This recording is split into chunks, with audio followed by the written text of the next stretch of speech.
Hey guys, Brian Stevens, along with my good friend Carl White, and I got to tell you, if there's two things that me and Carl definitely embody at its most, the pinnacle of, it's sexy, isn't it? Listen, you always hear the terms, you always hear bringing sexy back and all that good stuff. Well, I'm here to tell you that I am sick of sexy. What do I mean by that? Well, it's really quite simple, Carl. Everybody is always looking in the mortgage business, the real estate business, the next great sexy trend thing that you're going to do. It could be technology, it could be script, it could be a lot of things, but everyone's looking for the latest and greatest or the sexiest thing out there. And I got to tell you, I'm sick of sexy, because every conversation I have with loan officers and realtors around the country who are consistently finding success in good markets and bad markets alike are the ones who kind of stick to the basics, or they certainly have that as a foundation. It's not what they go back to, it's what they never leave. So today, let's have a conversation about a very, lack of sexy topic, and let's talk about databases here and the importance of those, especially at a time when we've got, rates dropping down. It could be more in the future. Things are picking up a little bit. What is the importance of databases, and how do we,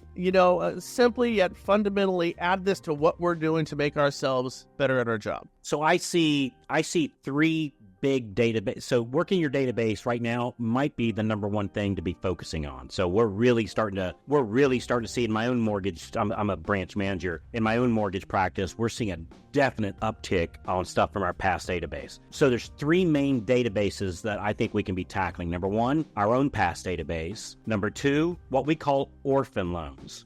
So probably over half the loan officers that were in business 5 years ago are gone. Oh, it's a good point. And so when they left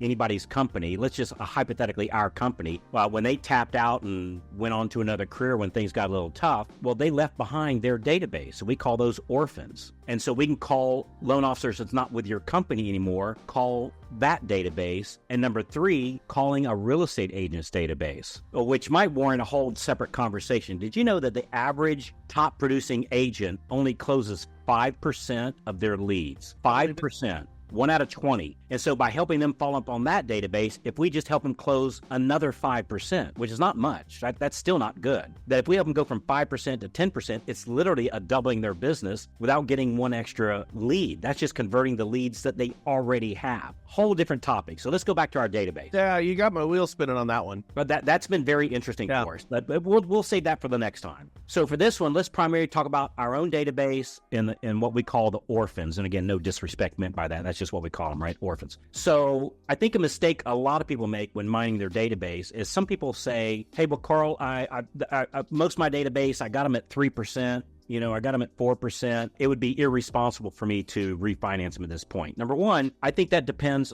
That's for the consumer to decide what's in their best interest. Our job is just to let them know what we can do for them and show the numbers of what outstanding debt they might have. And maybe it's good and maybe it's not good. That'll be for the consumer to decide when educated properly, right? When you give them that information. But I think where most people miss out on is most of the loans that we get from our past database is not their loan. It's their friends, their family, and their coworkers' loans. It's the referrals we get from our past database. Is the vast majority of the loans that we close with our database. So the idea of, well, let me hold off on this because everybody's at a great rate and I've already got them at 3%. They're not going to want to do anything. That's the minority amount of the loans that you're getting from the past database. It's the people that they know that they refer to you because you simply ask them to. Brian, right now, if we could get everybody to raise their physical hand, hey, if you called your past database from A to Z, how many of you are 100% sure you would get some loans from that? Everybody would raise their hand. Like, everybody knows that. That's not a debate, right? So then the question comes, well, why don't we? I think partly we didn't know that most of the loans aren't theirs. It's their friends, family, and coworkers. And frankly, I'm not sure what to say. And gee, I closed Brian's loan, 3 years ago. I haven't called him since. Is it going to be kind of weird? Like, what do I say? And so I'm going to give you, if we have time for it, I'm going to give you a 5-part formula of exactly what to say, and it won't be weird at all. Is that good use of our time right now? Yeah, of course. All right. So step one, call them up. They likely don't remember who you are. That's very possible, right? Not your fault. You just have them in contact. So part one, remind them who you are. Hey, this is Carl. I'm with Brian's awesome mortgage company. I helped you with your mortgage last time. Part two, Carl, why am I calling? What's the purpose? Hey, Brian, the purpose of my call is to thank you. Nobody's going to ever say, the nerve of that guy calling me up and thanking me. How dare you call and thank me, right? So, hey, Brian, this is Carl from Brian's Awesome Mortgage Company. We helped you with your mortgage last time. Purpose of my call, Brian, is to thank you for letting us help you. That's it. That's the whole purpose of our call. Number 3, part 3. So, Brian, how you guys doing over there? How's everything going along? And you're typically going to say, doing great. How about you, Carl? Or, wow, it's been a while, Carl. How are you doing? And that's it. Just a 30-second little thing, maybe 30-second. Number 4. Hey, Brian, well, I know you might be busy, so I'm going to let you get back to it. But thank you for letting us help. And if you have any questions about buying or selling or refinancing, you can reach me at this number, 555-1212, right? Give your phone number. Number 5, the call to action. You got to have a call to action. Yeah. And by the way, on the third part, how you guys doing? You still enjoying the house? Looking at making any moves? And most of the time, no. Sometimes yes. Most of the time, no. So do you have any questions? Give me a call, 551-1212. Call to action. Hey, Brian, I'll let you get back to it. Hey, before I go, can I count on you, Brian, anytime you have any friends or family members or coworkers that are looking to buy, sell, perhaps maybe refinance? Can I count on you to give me a call? We call that the 3x3. Any friends, family, coworker looking to buy, sell, or refinance, right? So any friends, family, coworkers looking to buy, sell, or refinance. Anybody come to mind now, right now, Brian? Yeah. Maybe yes, maybe no. No, yeah, I'm calling you yes. Like somebody is coming to mind right now. Yes. Yeah. So awesome. So let's say, well, I'd love to help them just like we helped you, Brian. And I find cool people tend to hang out together. What's their name and number so I can call them? If they say no, which most of the time they do, well, can I count on you to give me a call when you do? Can I count on you for that? Everybody's going to say yes. Yep. And there's just this thing that when we say, you can count on me, that we want to follow through with that. We want to follow through with that promise. And so we find that simple 5-step script totally takes care of the call reluctance because you have a purpose of why you're calling and you're given a call to action. And we find that simple thing. Now, if it's an orphan loans, in other words, like let's say Loan Officer Larry, making up a name, Loan Officer Larry left our company and went on to Starbucks or whatever career, right? Became a doctor, whatever that career. It's the exact same script, except on the intro part, the part 1, who I am, I would say, hey, Brian, this is Carl over at Brian's Awesome Mortgage Company.com. We helped you in the past. We meaning our company. If I did your loan, I'd say I helped you in the past. If it's an orphan, we helped you in the past. And so that's the only difference in the script. Everything else is exactly the same. And we have found the orphan loans convert at the same rate as our own past database.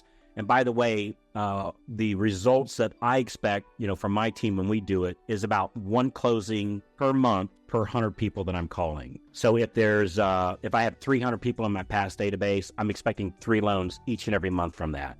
If I have 500, I'm expecting 5 loans each and every month from that activity. If I'm not getting 5 loans, I'm not doing the activity. I'm not doing the call to action. Like I'm skipping one of the parts of the 5. If I'm doing that, obviously we can't say, I don't know what you're going to get. We can't say that. But I'm watching like loan officers across the nation follow the different programs we do. That's pretty darn consistent. We've seen as much as like 2.5 closings per month per 100. But 1 is something that I would certainly expect. And if I'm not getting that, somebody's not asking or they're not really actually making the phone calls. And what we do is we call 2 letters of the alphabet each week. So this week, the A's and the B's. Next week, the C's and the D's. Next week, the E's and the F's. And if you do the math on that, because there's 52 weeks, 26 letters in the alphabet, that'll end up calling them 4 times a year, which we find that to be the magical number. So if you want to close some more loans, you want to help more people, institute calling your past database and if you work for a company, contact them and offer to call the orphan loans. That's a real big help. And then you're not leaving those people out, with people that might not be as honest as you are on offering to help them out and helping them decide, does it make sense to refinance or does it not? But again, it's not primarily their loan. It's their friends, family, coworkers that they refer to you. So that's marketing to your database in 7 minutes. Carl, can we, I mean this too, can we make a pact right now, me and you? Tell me. Let's no longer refer to it as our database. Let's refer to it as our best opportunity. Just get rid of the term database entirely. Just replace it with best opportunity. So, have you reached out to your best opportunity today? Have you reached out to your best opportunity? These are people who know you, people who like you, people who understand what you do. You don't need a third-party endorsement. They're all over the place. Why in the hell aren't they organized? Oh, it's your database. I'll get around to it. No, it's not your database. It's your best opportunity. I'm too busy. I was going to say I'm too busy with the newest shiny whistle thing, and I got to do that first. That that thing that's not actually getting me business. Yeah. Can we just first start referring to databases as best? Brother, I love that. See how silly you sound when you don't go to it.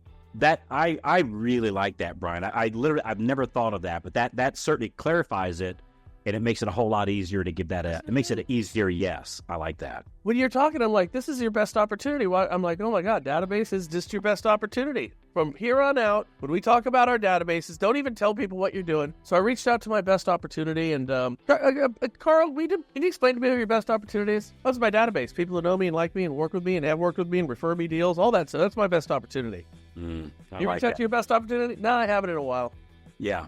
So it's likely we haven't said anything in this short segment of any breaking news to anybody, but I'm telling you, I'll give you one more fact. 3% of all the loans that loan officers close, this is a recent study, 3% came from social media. 21% came from past opportunity. The rest was builders, banks, and referral partners, right? So 3% was social media. Nothing wrong with that. But 3%, 21% was past database. So in other words, 900% more was past database. If we were to sit here and go, how many of you have done social media marketing in the last 6 months? Virtually everybody would raise their hand. How many of you have called your past database your best opportunity in the last 6 months? About 5% would raise their hand.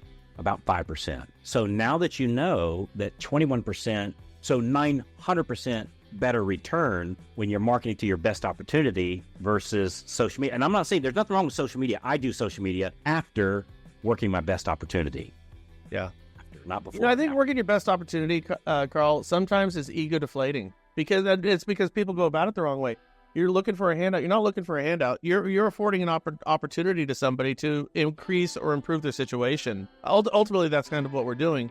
Whereas social media is ego inflating. It's sexy. It's ego inflating. I can see myself, hear myself. I get nothing but positive response. I see the likes. You see how many views I got? Yeah, it kind of that endorphin hit type of thing. It is the sexy thing, but but it's not going to get you results. Yeah. It's not, statistically speaking, it's not going to get you the results that you would get doing the hard work, which is reaching out to your best opportunities. Yeah.